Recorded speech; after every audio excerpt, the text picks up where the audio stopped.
two other little lessons to tell you. The Buddha always says is that don't listen to what I tell you. Find your own salvation. Find your own salvation. That is what the Buddha said. In other words, the girl, if the parents say go to school and she's doing it, she's not going to find her own salvation. She's trying to live their life. Now, there are a lot of socio-cultural situations here and all, and I'm not a psychiatrist or psychologist as such, but the whole idea is that if somebody who's dependent on another person, I'm not talking about interrelationships and a common vision. We just chalked out a project where 4 or 5 of us have a common vision. In this class, we all have a common vision. Do you realize that? My vision is not different from yours. It's shared learning. I'm learning from you. You're helping me create a good learning environment for generations to come even after I'm gone. I want to go ahead and document this knowledge that we are all sharing so that many can benefit. You see that in all my writing, you see that in all my communication. So, in that sense, you're not dependent on me. But we do depend on each other, but we are not dependent on each other. We rely on each other. If I ask you to do something, somebody else needs it, you don't do it, we have a problem. We've got to resolve it. We had a problem on the web development, you remember? And we've resolved it. Because just one person doesn't do it, it affects the work of 2 or 3 others. That's teamwork. And there's a student who's actually doing a project, Brian Kuhnel, you know Brian Kuhnel? Yeah, he's doing a capstone on applying purposeful action to teamwork in organizations, in his own company. He says that selfish one. He's the boss and he really wants to figure out how to do teamwork. So where do I talk about teamwork? Well, it's all to do with the 4th principle. So you see, you got the principle, all the other stuff becomes, junior college type stuff. You can get that in a cookbook or in a 21 attributes book. You could have used that book and put it in your framework and see how this fits with the whole leg of the elephant. Forget about the elephant, just the leg of the elephant, right? So where were we now? Anger. One of the negative core values, right? Anger. How many of you get angry and can't control yourself? How do you control it? I'll just, after a while, I'll just calm down. I usually throw something. Let it go away. Huh? I usually throw something. You throw something? Sometimes. Spray my heart. Like I know it's coming, so I have to I'll walk away, but I'll still get it out. Why do you get angry? It's usually frustration. Things don't go exactly the way I want them to, or I think something should be a lot easier than it's turning out to be, and it's usually out of frustration.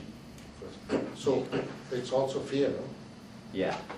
Because frustration means fear that it won't come out the way I expected it. Right. Often it is related to fear of not getting what you want or what you expected, or of losing what you have. If somebody takes something away from you, then you've already lost it. You get very angry. If somebody steals from you, if somebody lies to you, they've taken off your peace of mind. You can lose things more than tangible, intangible. So let me tell you one secret of how to handle it. Number one is always look at, in a way it's strange that I'm telling you this. I talk about, living a life to help others. But I say that living a good life is in your self-interest. I think we must serve our highest self-interest. Our highest self-interest is independence and freedom from. Think about it. When Buddha went to meditate, I believe he went to serve his best interest, his calling. Didn't he go to serve his best interest? That was his duty. That was his calling. Go ahead. You're trying to say something. I could see that movement in your body. Because I think he went, because he saw dukkha everywhere, he saw sadness, Yes. and he went in search of his inner self. He didn't go for his higher interest. Yes. It was more to search meaning within himself. Yes, so that was his desire, isn't it? His desire was to find a solution to it. His first statement after doing a lot of meditation was, there is dukkha, and the reason for dukkha is because of desire. Exactly. Life is pain and suffering, and the cause of pain and suffering is the attachment to desires. Basically, the two the first two lower levels of desire. And, Yes. and he went because he saw so many miseries around. Yes. Just disagree with this little point when he said because when he went to meditate out of his self-interest because he wanted a solution. So it stirred you up, my statement, didn't it? Here's a guy saying, Buddha did serve his self-interest. I want you to again understand that. He went because he wanted to go, didn't he? Who's he serving when he wanted to go? Serving his calling, his self-interest, yes. Not self-interest from the selfish point of view, but his interest. Need to go and find the solution to it. And he came up with the noble path and the, what was it? Eightfold path. Eightfold path, and that is the Four Noble Rules. He had two concepts in there. I don't recall them right. He came up with an Eightfold path, eightfold path. and then there were four noble, there was another paradigm. Take a look at that and put it in the blog. Okay. That's how we get knowledge. Okay? I mean, I have the books on it if you like. I've forgotten the details. It may be in one of my early books too where I refer to this. But anyway, coming back to this self-interest. In other words, ultimately it's in your self-interest to help others. That's what I'm saying. It was in Buddha's highest self-interest to go in and find a solution. And then let's talk about the story of the monks before we come to the sack of potatoes. Two monks. Who knows if this is true or not, but there is evidence of the consequence of this story is today evidence in the structure of the Buddhist faith. You know, the Christian faith is split into so many different denominations. So do Catholics, they have different orders. So the Buddhists have two basic orders. And they are represented, the history of that is represented through this story. So these two monks, they go out searching for, they've heard of this parable, this tale that in the forest there is beautiful mango orchards. Mango is like, in India we consider the king of all fruits. How many of you have had a mango? You had, no? It's kind of like a peach with a lot more flavor and a lot more stuff in it. You have mangoes? Okay. So good mangoes you can get in India. I haven't found really good. Occasionally we get good Mexican mango. You know, a big, large green one. That's just a variety. Yeah, different. A variety of Indian. Exactly. Indians have so many varieties now. So these two guys are looking for this fabled mango orchard. And as they walk along days, nights, sleeping, you know, in their robes.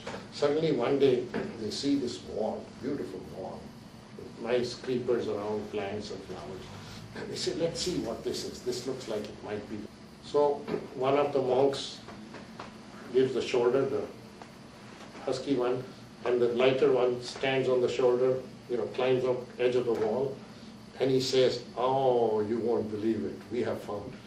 So he jumps across.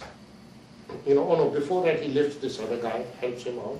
So they go in and they start tasting the mangoes to see if they're really as delicious as they're supposed to be, right? Mark's already salivating. And they verify this is it, this is the place.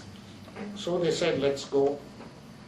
The first guy, you know, who jumped in, he says, now let's go and tell the village that we found it, right? But the other guy, the square, squatty guy, said, no, I'm happy, I found it. I'm going to just sit here and eat, I'm going to live here, camp over here, and enjoy the mangoes for the rest of my life. Because I came here, I found my nirvana. That's the whole thing. I found my bliss. So I learned, I know I have the knowledge. The other guy said, no, I must share this secret with you. So from that came the this is the tale, two forms of Buddhism. One is called the small boat, you know. You meditate, you go become reclusive, kind of like St. Augustine, although he wrote his confessions for everybody else. And the other, so that is called the Hinayana. Hinayana. This is the small boat, where you meditate and you purify yourself. You go into seclusion. The other is Mahayana, the big boat. Create the big boat, you take everybody ashore, across the river with you.